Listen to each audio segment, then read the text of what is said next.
Hey, in this video, I am going to share some thoughts on work-life balance, working from home, working remotely, and yeah, all that stuff. And I'm just going to kind of let it rip. Have a wide-ranging discussion with myself on this topic. So I've worked remotely for, I don't know, 7 years, 8 years, something like that.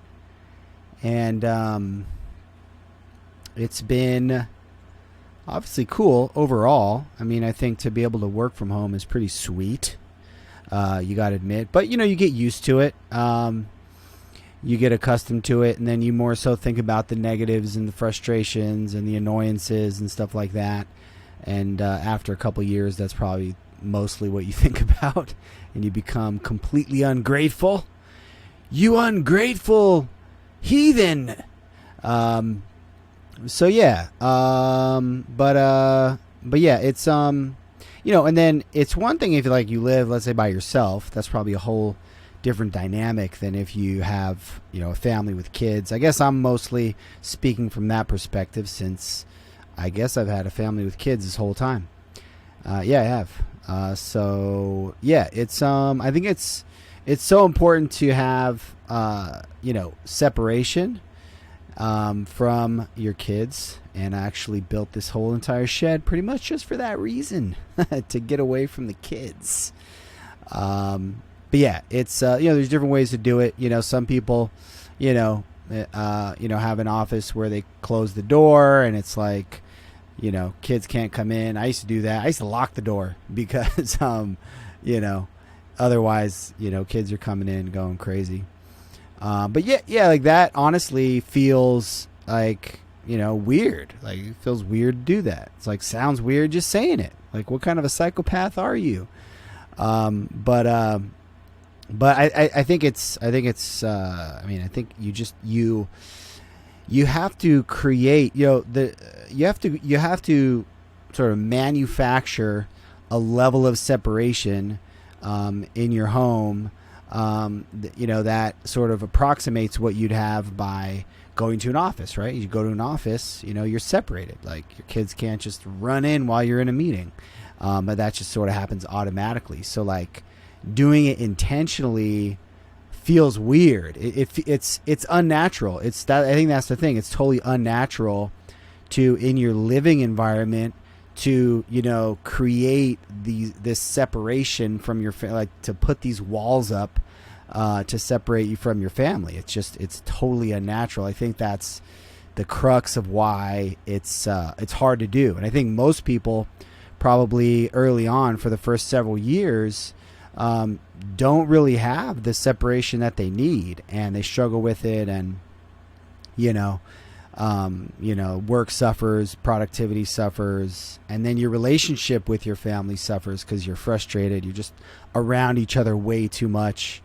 And so, yeah, it takes time, I think, to figure out what you need to be sane and to be, to get stuff done. And one of the great things about working remotely or from home is you end up, as far as in the context of like your work companions, your coworkers, there's less meetings, there's less tapping on the shoulder. And so for a lot of people, it's like, wow, I can actually just sit and work for like a few hours at a time. And I think it's so important to especially if you have a type of a schedule that's like a maker schedule versus like a manager schedule. If you have a manager schedule, then you got to be beeping and bopping in and out, doing different things at all times. But if you have kind of a maker schedule, I think you really need those 2-3 hour chunks to get in the zone, get stuff done. And so, yeah, so then a lot of people are like, wow, I can actually just get stuff done. And even people that, let's say pre-COVID, that like worked mostly in the office, but maybe work from home 1 day a week or 2 days a week, like they'd be like, that's the day to like actually get work done, because you're not constantly getting distracted and stuff. So I think a lot of people experience that. But then on the flip side, on the flippity flip, you can sort of have lots of different distractions when you're working remotely, because if you have all your notifications on, your Slack notifications and your email, and you're constantly getting pop-ups on your screen, and you're trying to be sort of super on top of all of them, especially if you have a certain amount of anxiety of like, I got to make sure that people know I'm working, I don't want them to think I'm slacking off, then, you're going to be constantly distracted by those notifications, and those take you out of the zone, big time. So I'm a fan of, like,